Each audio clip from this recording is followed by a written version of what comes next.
Hello, everybody. This is Mary Lynn Harris here of Hard at Work. Thank you. Welcome to the podcast series about creating an impactful legacy. I'm your host, Mary Lynn Harris, and I've been known as the kindness lady for a while. And I decided to reintroduce kindness into the workplace or into our own life, for that matter, is to do a podcast series. And it's all really about how to take kindness and other aspected words like that into your business and create a positive legacy for yourself and for your business. So today I have Diana Peiffer. Peiffer, you got it. There you go. I got it right. And so I'm just going to introduce her. Diana is a gal that reached out to me, and she said she loved some of the things that I was bringing and talking about. So we just thought, hey, why don't you come on the call and tell us your story? So Diana, tell me, how did you get started doing what you're doing? And by the way, welcome to the call. Yes, thank you so much for having me. Well, I started scientifically evaluating leadership and soft skills. I think I got started when I was in the military. Okay. I think everybody's always very curious about why humans do the things they do, particularly with our mistakes. But it wasn't until I was in such an extreme environment, particularly one that said I wasn't going to be a leader because I was a woman, that I found myself really engaged in, quantifying someone's leadership ability, or just soft skills performance in general.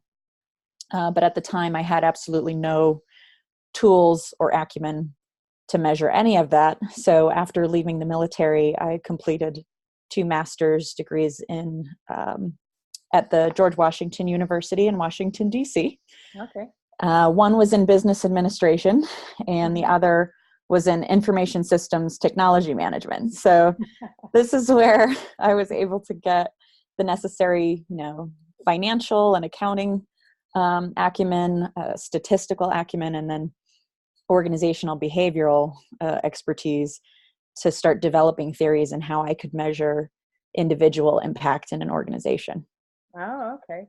That's quite 2 different degrees. I mean, wow. Yeah. But that's okay. If you've watched or listened to Kimberly, she started off as a physicist, and then she realized, oh my God, I have to deal with people. Yep. Yeah.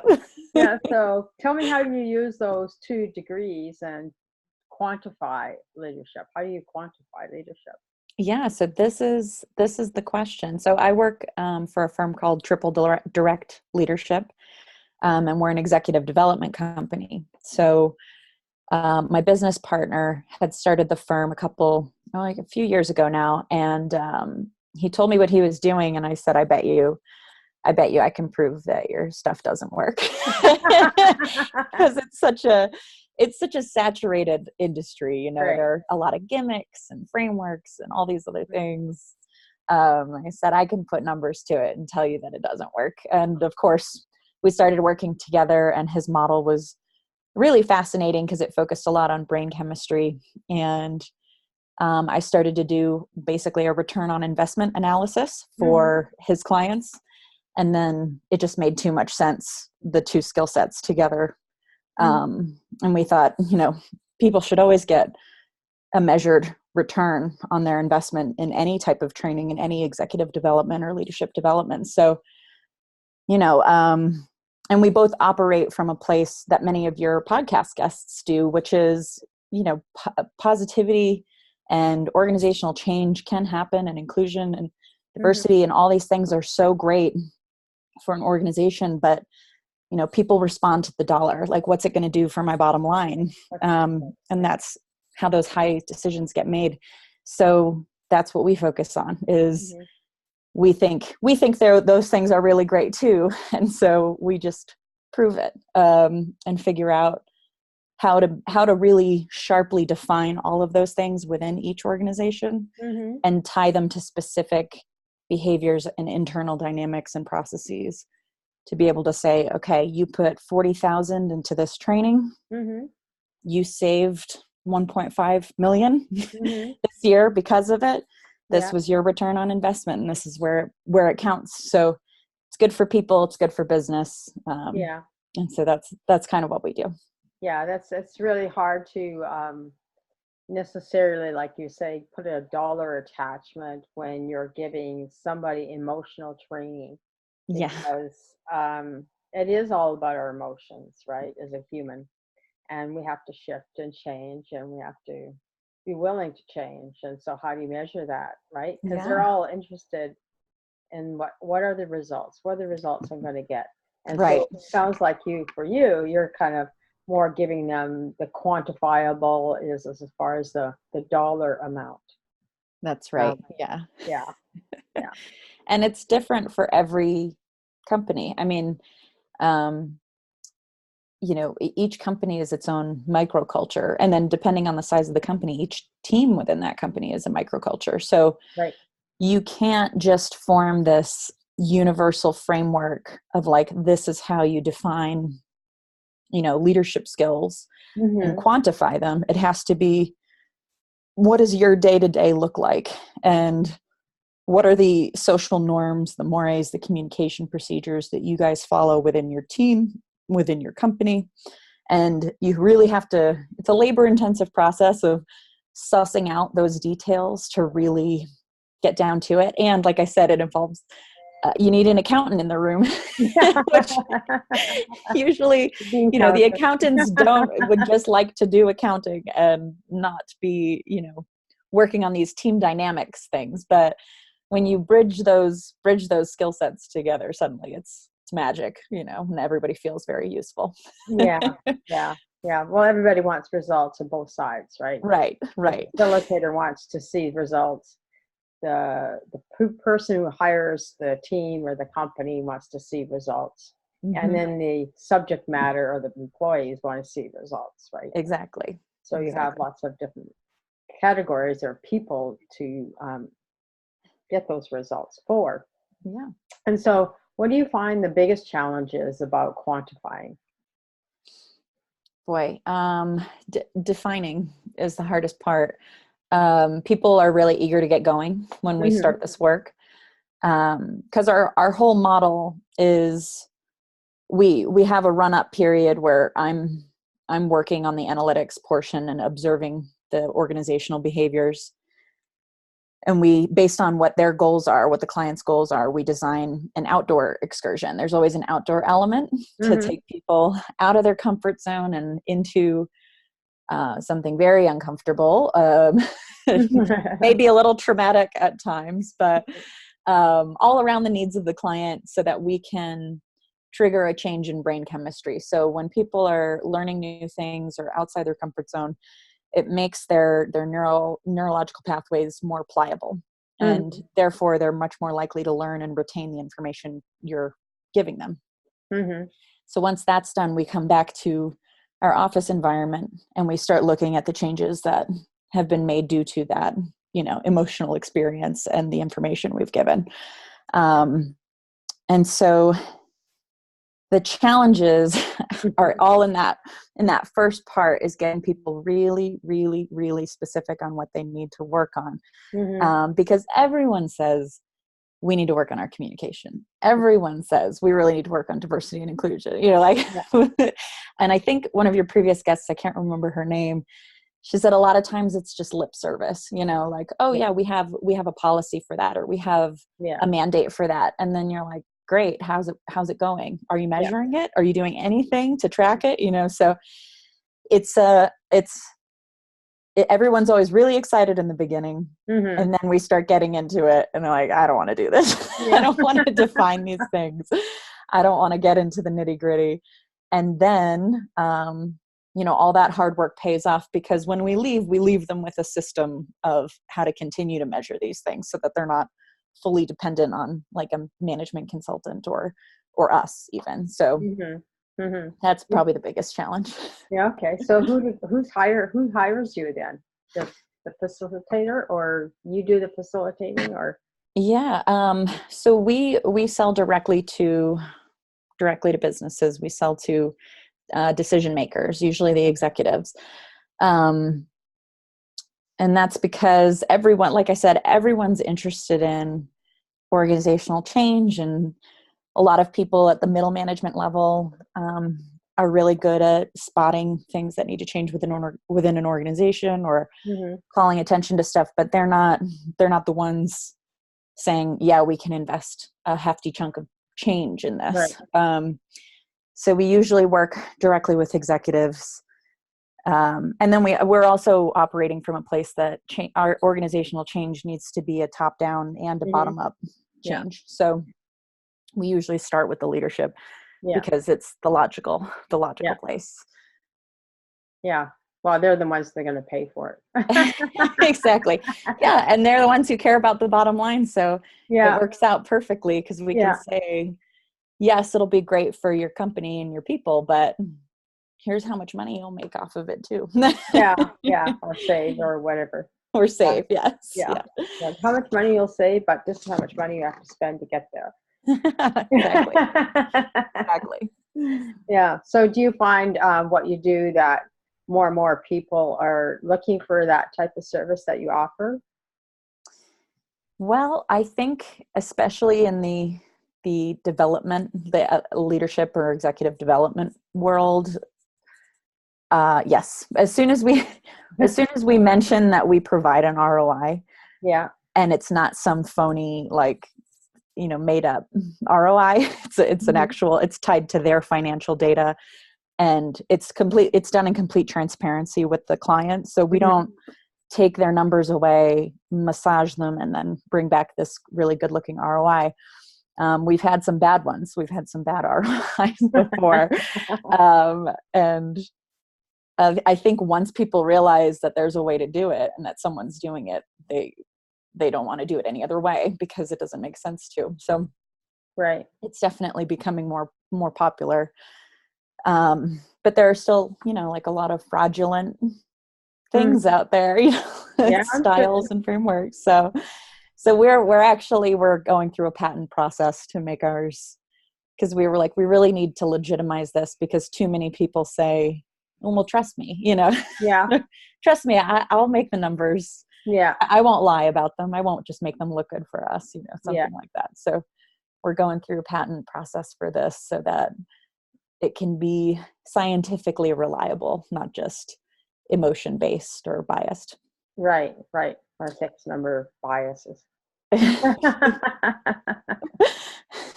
So tell me, can you share a successful story you've had working with a client?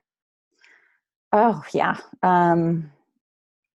Actually, we just are wrapping up with a big player in the auto industry. Okay. So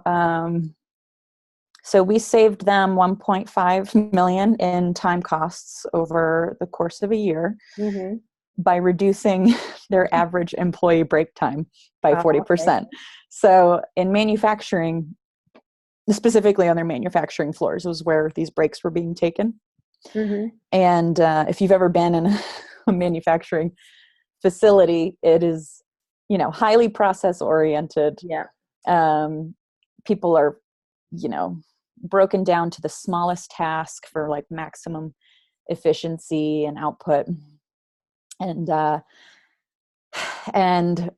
generally in this space, executives operate from a place that like the human is going to be the problem, in all of this. Machines are great and humans are going to cause a lot of variation, and variation is very bad in a streamlined process. So we started talking to them, and there was a lot of negativity around the human element, of course, and that's what we're there to help with.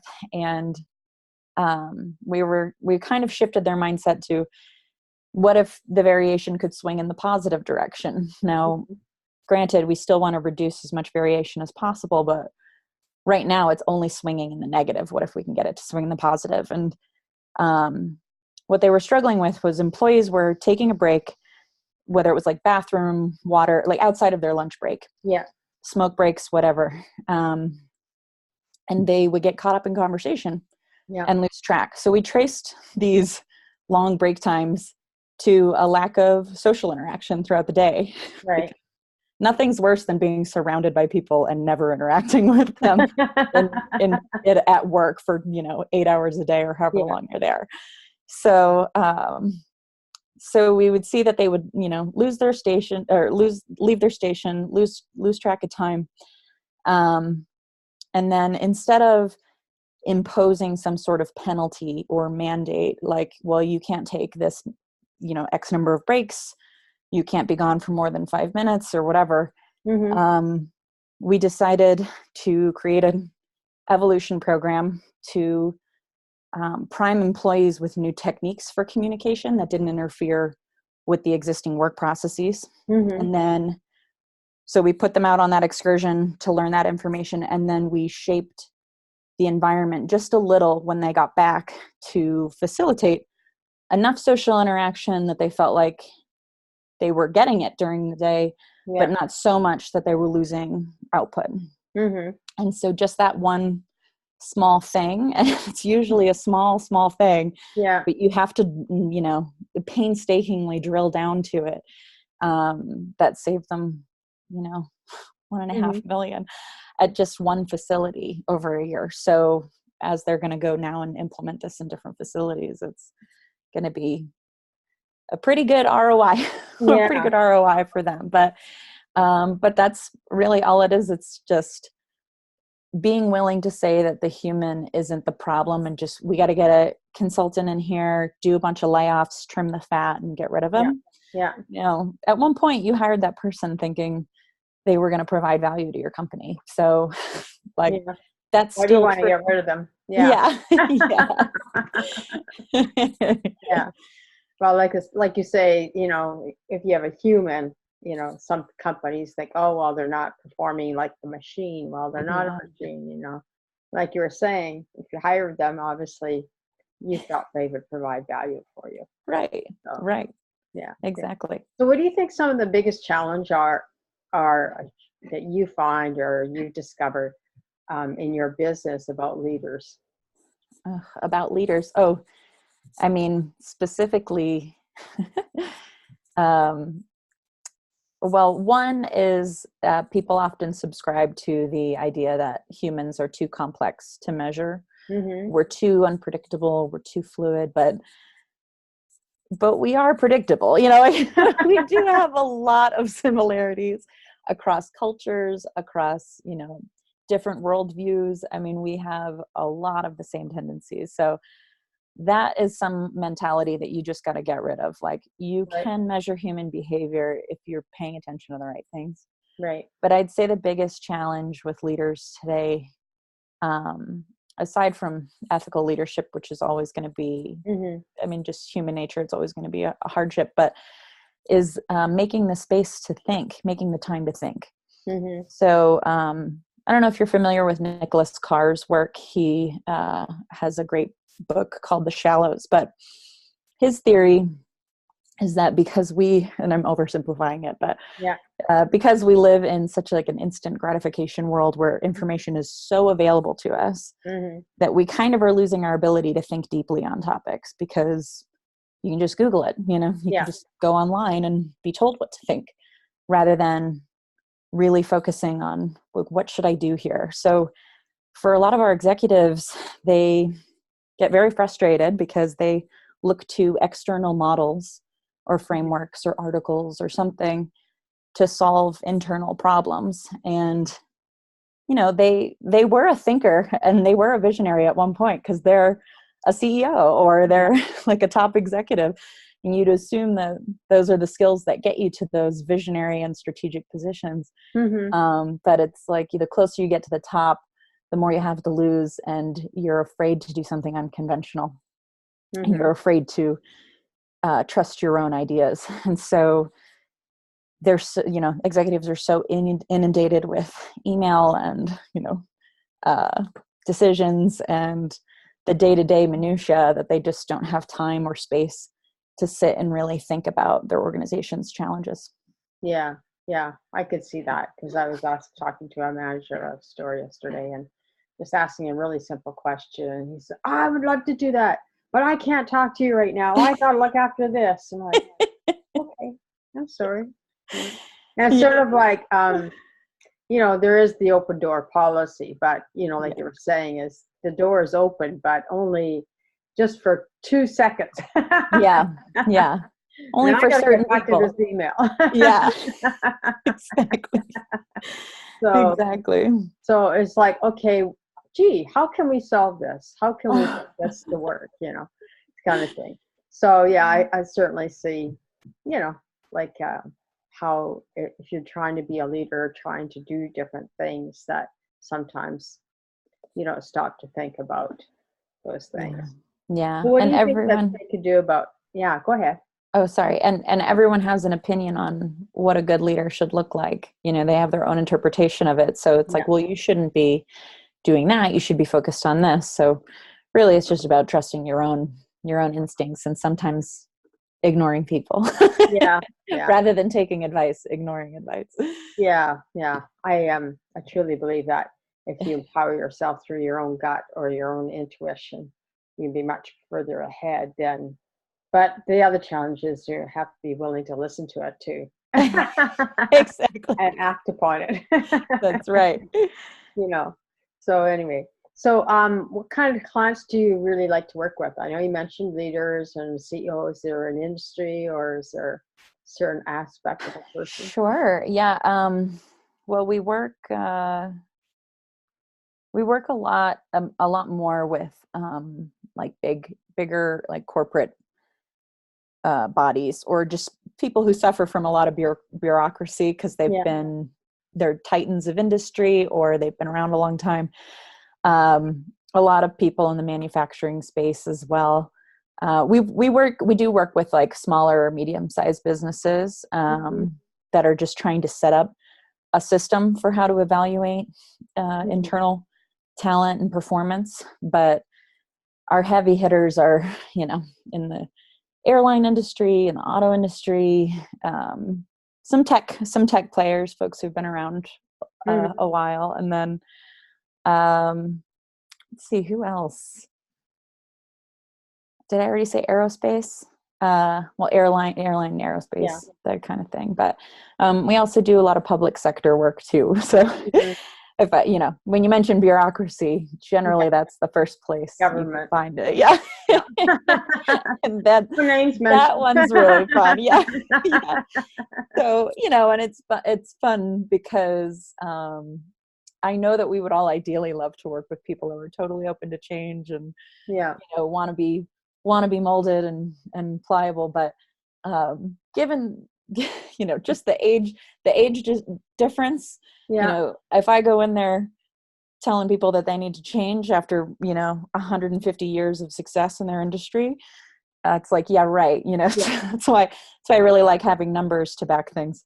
But I actually really appreciate the people who are pretty stubborn and Mm-hmm. pretty stalwart Yeah. and have a lot of conviction in what they do, because that's exactly the type of person who's going to go by the data, and they're going to Yeah. go by the numbers, and they're not going to get emotional Mm-hmm.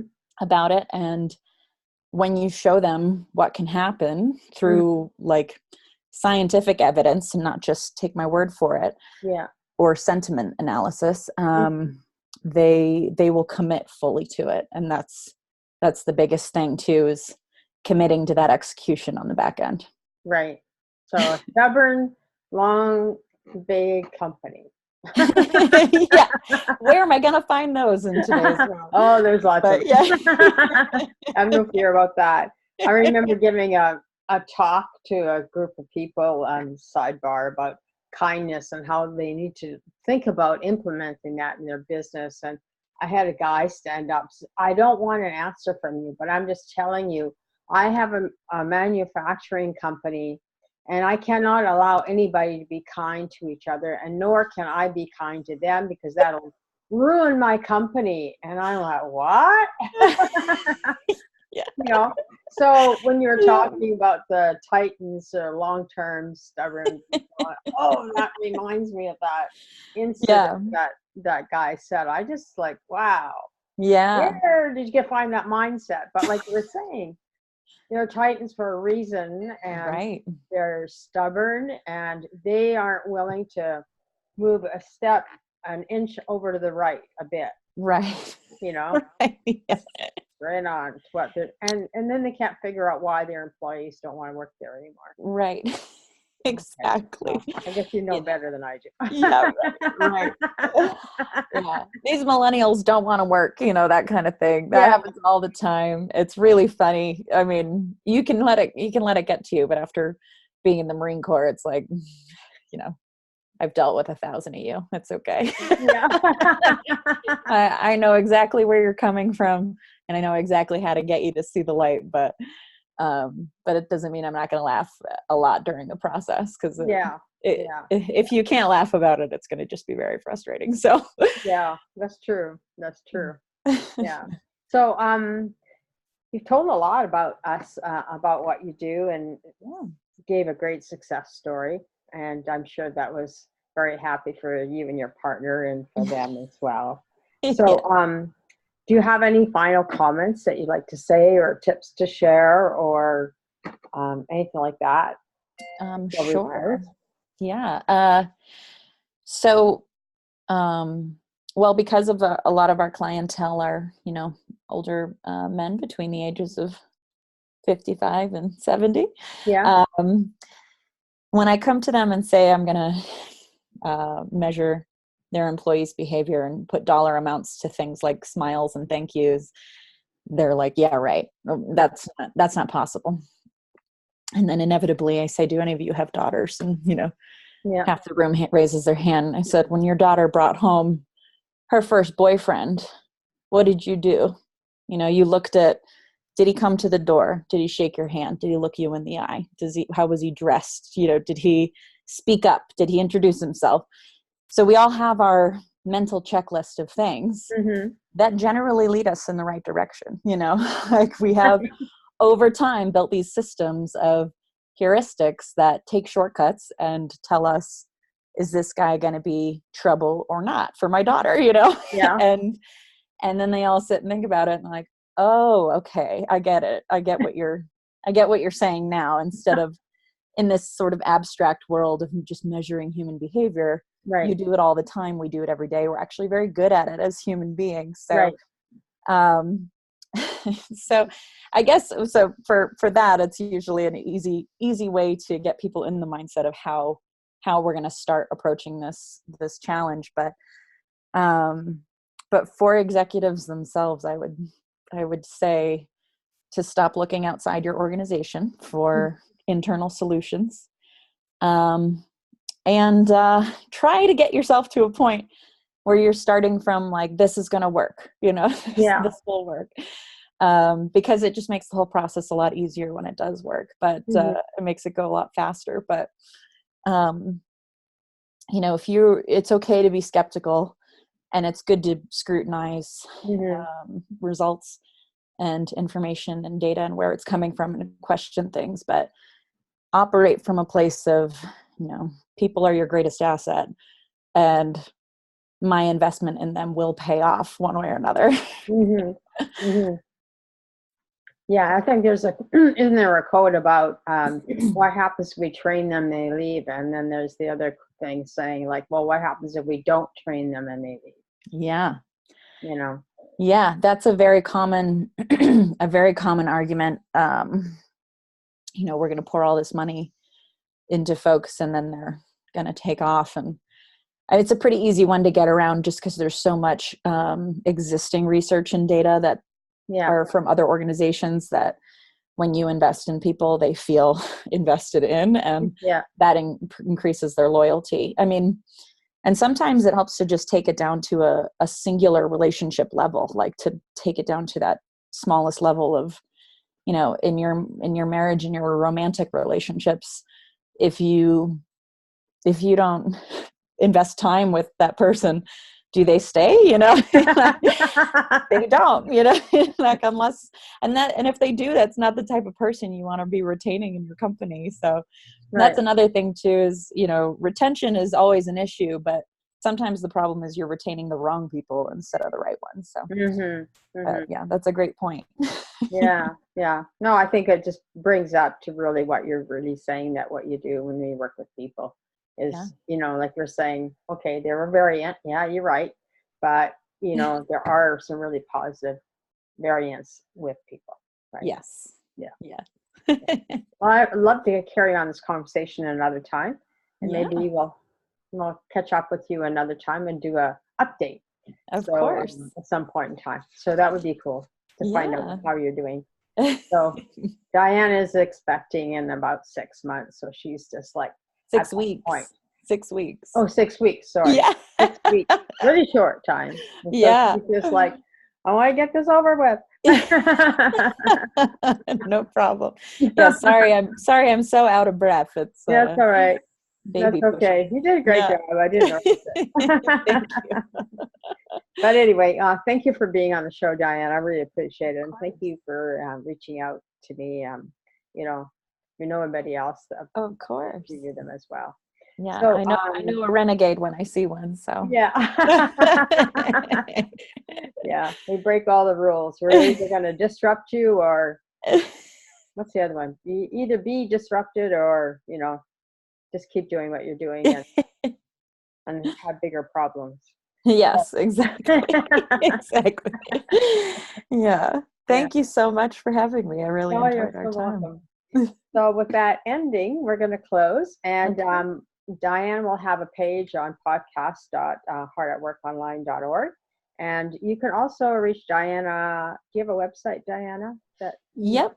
TD Leadership, triple direct leadership. So it's tdleadership.com. And you can find, you know, stuff about our analytics and how you can start designing your own special outdoor element for a program. And then we will have a promo code for folks who listen to your podcast and get a good discount too. Yeah. Okay. Yeah, we have to have results, right? That's right.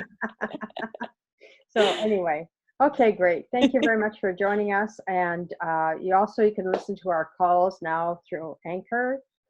Anchor Impactful Legacy is the link, and it's posted everywhere. So you'll find us one way or the other. All So right. thank you for joining us again today. And I'm closing off. And always be kind and always work. Kind. Thank you so much. Thank you. Okay, bye-bye.